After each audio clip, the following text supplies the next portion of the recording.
Personal branding is one of the most powerful ways to grow online, attract opportunities, and to make money doing what you love. But the problem is a lot of people are trying to build their personal brands with a lot of outdated advice or just straight up lies about how to grow your business. Today, we're going to go ahead and clear that up. I'm going to talk about some of the myths that I've been hearing about personal branding and what you can do differently. The biggest myth that I've probably heard about personal branding is that you need a huge brand to be successful. You do not need a huge brand to be successful, guys. I know we chase follower count, we chase viral moments, view count. All of these things are important, but there's nothing more important about your online presence than your personal brand. And if you can master your personal brand, you can make money with 5 followers. People assume that you need thousands and millions of followers to get brand deals, to make sales. But to be completely real, a small engaged audience is way more valuable and will make you more money than a larger audience that is not. I want to use myself as an example, and typically I don't use myself as an example. I typically give you guys real world situations or real world niches where this happens, but I definitely want to speak for myself because I am nobody special. Across all 3 of my platforms, I have right under about 30,000 people who follow me, and that is a small number compared to some of the people on the internet who have the millions of followers, the hundreds of thousands. And with this amazing, just niched audience, I've been able just online to make almost $30,000 in the last 3 months.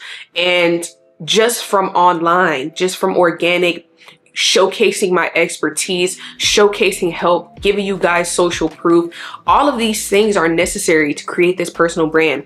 And when I went in with my own brand, trust me, the space is saturated. You can type in social media marketers, social media gurus, whatever you want on the internet. You're going to come across thousands of them.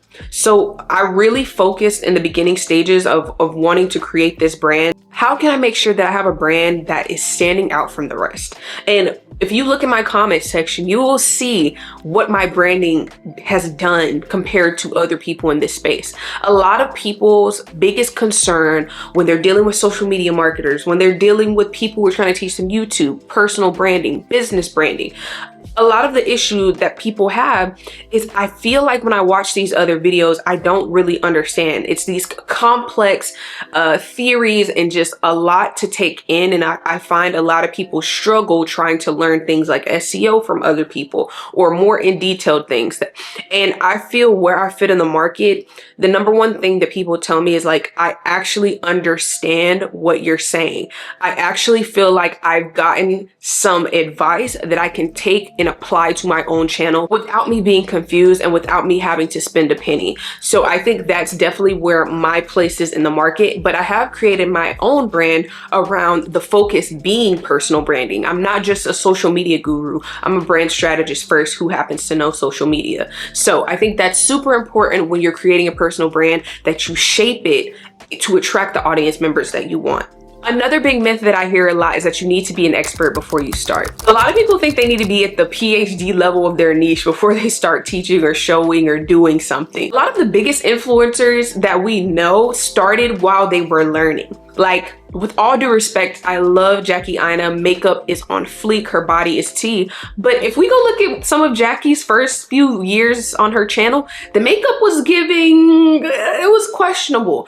And even though she did makeup better than most, it still wasn't elite level. It took her years to perfect her craft when it came to makeup. But we saw that following early on in her career where people surrounded her. They went to her for the makeup tips, the makeup advice, the new product drops, even though she wasn't the best at it. So sometimes you have to just start before you feel equipped. And a good rule of thumb is, because I don't want to advertise, oh, start trying to position yourself as an expert in something you know nothing about. No, because now you're building a brand that's not based on trust. And the only way that you will have audience members is through trust.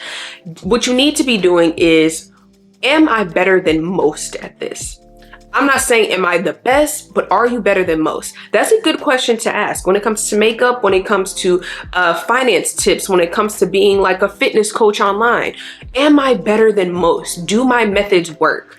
And that can go from lifestyle, that can go from any niche, business idea, whatever the case may be, ask yourself, am I better than most? And if the answer is yes, you don't have to be at level 10. You can be at level 6. It's okay. You'll eventually get to 10. And a good rule of thumb as you're positioning yourself as an expert, or as you're building this profile and this following, you know, let them see you. I think a good rule of thumb is to let them see you grow. Let them see you get to X, right? There's a great example of this. I don't know if you guys know Erin on Demand. She's one of my favorite like entrepreneurs on YouTube. She created a series saying, I believe it's called This Year I'm Gonna Become a Millionaire. So she's giving tips and tricks and showing people and advising them like what she's doing to become a millionaire. Erin is not a millionaire quite yet, but she's showing us the steps that she's taking to get there. So I'm immediately positioning her as this is someone who is going to be a millionaire, even though she's not there yet. So show people the journey online. I talk about journey style content a lot on my TikTok. That is where you make the most impact and really gain loyal followers, subscribers, buyers, whatever the case is. Another big myth is a lot of people think that your personal brand is just posting content. That is the farthest thing from the truth. Actually, I'm thinking about making a video. You guys let me know in the comments if this is something you want, about what the difference between social media content marketing, sales, and branding are, because for some reason a lot of people interchangeably use these terms or use these like, you know, for one another, and it doesn't work that way. So posting content does not equate to a personal brand. Your brand is built on unique perception, the way people view you and interact with you. It builds on your reputation. It's what you stand for, how you communicate, and the experience that you create. Your content should reinforce those things, but the content isn't the whole brand. Another big myth that I hear is you need to be across all platforms. Now, I agree that you should have some type of presence on all platforms.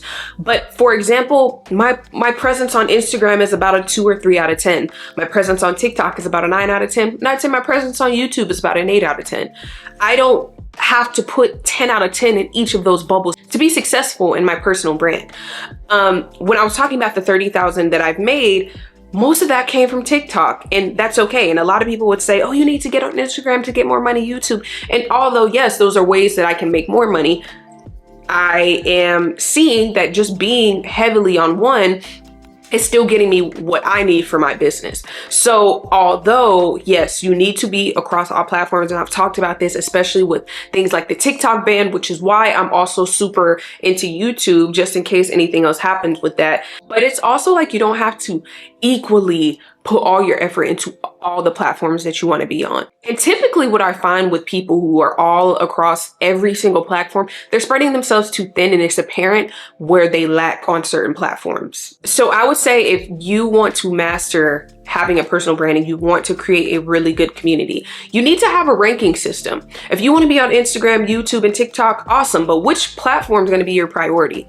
Where are the audience members that you're seeking? Are you seeking Gen Z? Are you seeking people who find things funny? Are you seeking the luxury girlies, the aesthetic girlies? All of that is going to tell you what platform you need to be emphasizing. Of course, at the root, just because I'm a little biased, I think YouTube needs to be at the top of the list somewhere, but TikTok and Instagram don't have to be equal for you. If you want to put a little bit more time and effort into one versus the other and still have a presence on the other, that's fine. Don't spread yourself too thin, but you definitely want to have a good 2 out of 3 in the mix. Okay, so now that I've debunked these myths for you, I just want you to know that personal branding is a first step to content creation.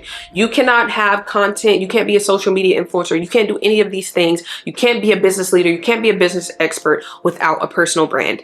As we go along on my YouTube channel, of course, I've been dropping you guys the content growth tips and the strategy tips, but that is the second part of a bigger picture. I'm going to start posting a little bit more about branding, personal branding, and business branding, since that is my area of expertise, because this is what separates the good content creators from the great, or the good content creators from the influencers. The way you take the content creation to influence is branding. It's simply branding. So I'm going to start making more content about that so you guys can kind of put 2 and 2 together. Also business branding tips as well. But hopefully you found value in this video today. If you did, make sure you drop the secret emoji here. And of course, as always, I offer one-on-one services if you need, down below in the description box. And I will see you guys in my next video. Bye.